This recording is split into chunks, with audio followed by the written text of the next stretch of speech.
AFA Today on AFR Talk. A beautiful, sunny, crisp day in New York City where we come to you every single day, normally in the belly of the news beast, in the shadow of the Freedom Tower, just north of Trinity Church.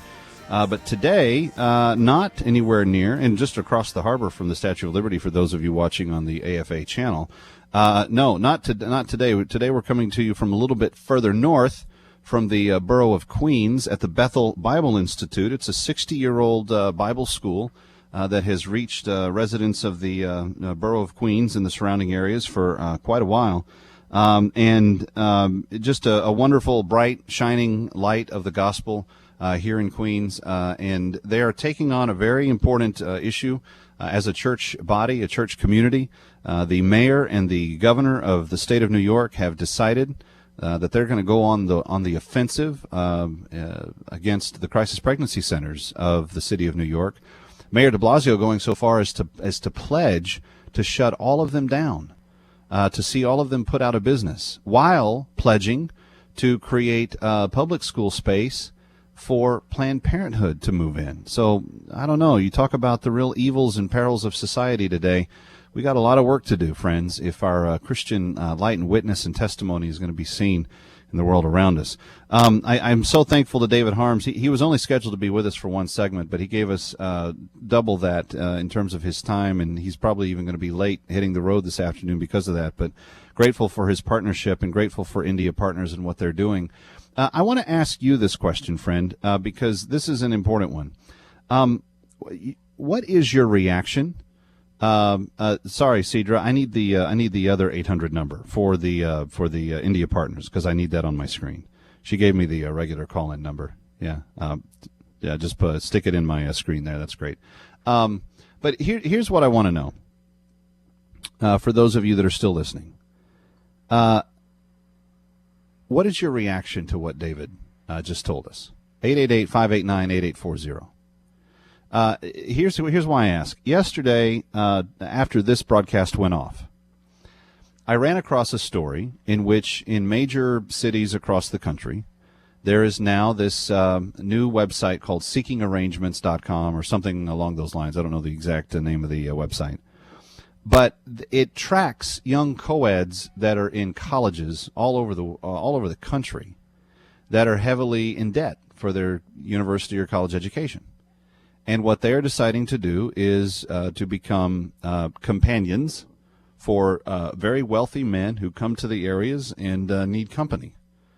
And the author of the article, this was in the New York Post yesterday, the author of the article tries to imply that, you're not required to participate in the sex trade, but that many of the relationships end up in that situation. And when I got done dealing with that story on Facebook and elsewhere yesterday, I went home and I was talking to the lovely bride about it, and she was like, isn't it ironic that you have girls of privilege in America who probably on some university campus even belong to some groups that are fighting the sex traffic trade, and here you have girls in places like India that would do everything they can to get out and never go back. Isn't it it just is an ironic juxtaposition? We have so much ease and comfort and luxury and affluence and ability in the States. And now we know about these girls and what they are really up against in India, that India Partners is combating. And I don't know if you can really be a Christian in listening to this show today and not respond. 800-678-9962, 1-800-678-9962, or go to afr.net and click India Partners. $7.08 for one night. $100 takes care of 2 full weeks' worth of stay for one of the girls in the rehab houses, getting them out of the sex trade, safe houses, getting them the right kind of counseling and help and everything that they need because they are so traumatized coming out of that. Let's go to line 3. Ann is calling from Michigan, and I want to hear what Ann has to say. Ann, welcome to AFA Today. Kevin McCullough, glad you're with us. Hi. I just want to respond to something you said earlier regarding the mayor in New York. Yeah. Where he planned on moving Planned Parenthood to public schools. I have been wondering, but honestly just my personal thought, how many of these politicians truly do care about the people. It seems to me their ultimate goal is for their position, the office. They want to run for the next election. They want to be in the office. It seems like, okay, first, I just feel that from Obama to Hillary Clinton, why do they really want to run to be a president? Is it because they truly care for the U.S. people, or is it because they want to be the first of something? And all these politicians, are they thinking about running? Oh, they want to buy tickets, so they want to make some decisions that pleases people just to get themselves in, or is it truly look at the bigger picture? Is this decision really benefit the people? Where is the motive? And that's a great question, and I thank you for your call. Thank you. 888-589-8840, 888-589-8840. How are you responding to what David Harms and I were talking about, the girls that are in the sex trade? And to Ann's point, it's interesting she brought that up because we have a former governor, not the current one, but a former governor of the state of New York that actually resigned because he hired prostitutes. Girls that were in the sex trade that were offering their bodies and their services in exchange for money. Again, here in the U.S., willingly doing it, maybe they feel, that they come from distressed or depressed circumstances, and so this is the only way that they can make money fast or whatever, I'm not sure. But isn't it ironic that you have affluence and wealth and comfort and luxury in the U.S., and girls willingly volunteer to go into that business. And here in India, where the girls are forced into it, sold into it, many times kidnapped into it, and they would do anything they could to get out. I think it's a profound juxtaposition. 800-678-9962 is how you can call India Partners and provide a night of safety. 800-678-9962, 1-800-678-9962. But if you want to chat with me, I'd love to interact with you for the rest of the program today. 888-589-8840, 888-589-8840. Because this is one woman, and for instance, the story that I was telling you about, the major cities. In New York City alone, there are more than 53,000 girls that have been documented that willingly sign up for this website and have their little profile, and then they connect with an older man and do that. And I was curious, even if there wasn't sex involved, how damaging would this be if it was just girls just going to dinner with the guys? Because there's this willingness to trade my emotional availability and my heart and my conversation and my thoughts and everything else in exchange for pure cash. To me, it seems to reduce the very essence of what the unique calling and capability of a person is in that way. And as if we don't understand, by looking at India and seeing what those girls are up against, we kind of turn a blind eye to it here. Sad in every way. 888-589-8840. Let's go to Texas on line 3. Kevin is there. Hi, Kevin. Welcome. Hey, how you doing today? Good. Good. Well, regarding your topic on the girls in the sex trade industry, I don't think anything gets my blood boiling more than that particular issue. Really, it really gets my blood boiling. But this is the other thing that gets my blood boiling, is that the boys that you mentioned that are part of the industry in regard, I think you said in the work area of a work. Yeah, in India they have some boys that are trafficked into the sex business, but most of the boys that are trafficked in India are put into slave labor, and they're not paid. They're barely fed. They are oftentimes paying off debts that their parents incurred, but who have since died, and they have no say over any of it. And it's truly cruel and inhumane. Yeah.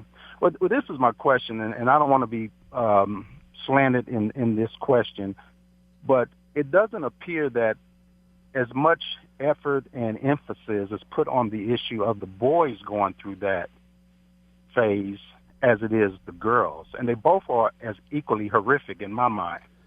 I would But it agree doesn't with you. seem like as much emphasis is put on the boys. And I mean, if there's 53,000 girls that are part of the sex trade, and we have only 3,000 boys that are part of the work trade, it seems like, well, those numbers just don't justify us giving it the same attention. And that's No. really, Let and I me have to- I thank you, have to- Kevin, for the call. Let me clarify something. The 53,000, that's girls that have signed up for the profile. They're voluntarily doing this in the city of New York alone.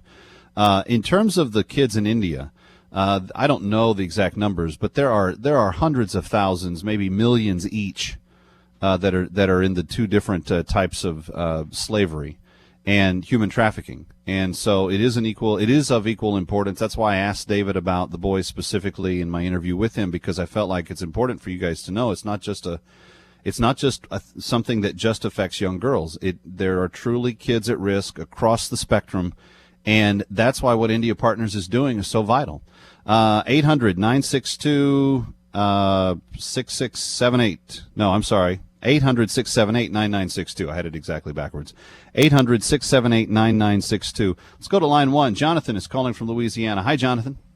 Yes, I want to second, the previous caller was talking about with regard to the way it makes me feel, as a person. It actually makes me feel extremely sad that we continue to allow the powers of evil to create and subvert something that God made to be so beautiful, and we just use it. We allow ourselves to be used to damage. But I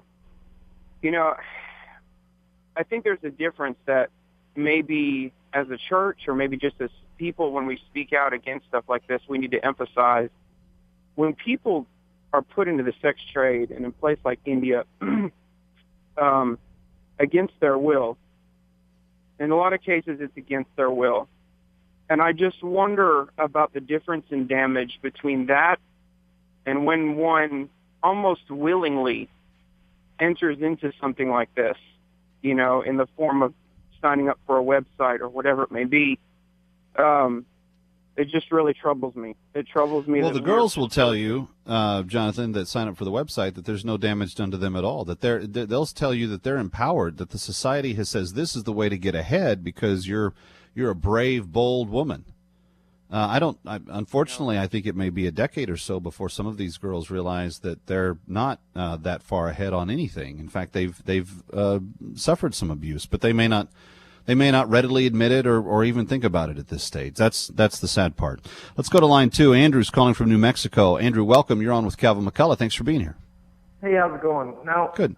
I just like the last caller, the comparison between people being forced into slave labor because of socioeconomic and a lack of institutions in a third world country and women making decisions about their own body. I mean, there's no irony there. I mean, people are forced as slaves to work on farms, but then people in America work on farms of their own free will. There's no irony.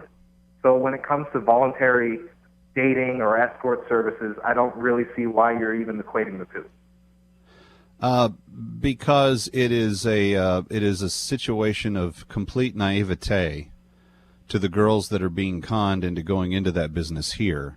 But the reason they don't view it as trafficking is because they are convinced that they are doing it under their own power, under their own free will. The article actually went into some in-depth analysis of the profile of the men that actually do this and what they're looking for. And they prey specifically upon girls that are in their college-aged years but are heavily indebted. This is another reason why debt's just not a good thing for people to carry with them, generally speaking, because you become the master to things that you wouldn't want to become master to otherwise. And the idea though is that they're choosing to do it, and you're saying that it's naive that they're choosing a job that makes them lots of money, or possibly because it has certain risks. Well, there are lots of other jobs that have risks that people get into so they won't be in debt. If you want to deal with this issue, you have to deal with the idea of college debt and helping these women, not judging them or thinking that they're somehow naive and making huge mistakes when they're actually doing what's rational for their own situation. Yeah, you can call it rational. I call it extremely dangerous. So we're just going to disagree on that. Okay. Yeah. All right. Thanks, Andrew. Appreciate it. Yeah, there's some people that don't think that's a moral problem. that you're not doing any kind of moral damage or scarring to your own soul. And you can be completely naive and believe that. That's fine. But you would be wrong, and that's okay too. We're all allowed to be. There's no guarantee that we are guaranteed to be protected from our own stupidity or our own wrongness from time to time. That's how a lot of us actually begin the learning process, because we make such bad mistakes. We end up in such bad places that it's only in the humility of the aftermath of the complete humiliation that we start to make better choices. Anyway, kind of a sidetrack conversation from where we started, but I do want you to get online to afr.net, click India Partners, or call 800-678-9962. When we started the hour, we were $7,000 roughly away from providing a 10,000th night of safety with India Partners for the trafficked girls and boys in India. And I don't know how we did this last hour, but I would really love to see and get the word that we surpassed that. And it doesn't take very many people doing very much to get there. 10 people doing $100 gift each would put us over that mark if there was only $1,000 to go. So, and there's people listening that could write a single check for $1,000 right now and not even miss it. So if that's you, please do it. Now you know what it could be put to use for. 1-800-678-9962. 1-800-678-9962. Thank you so much for being here. Kevin McCullough, live from Bethel Bible Institute and Bethel Gospel Tabernacle in Queens, New York, back in our normal studios tomorrow. Until then, Kevin McCullough saying have a good one.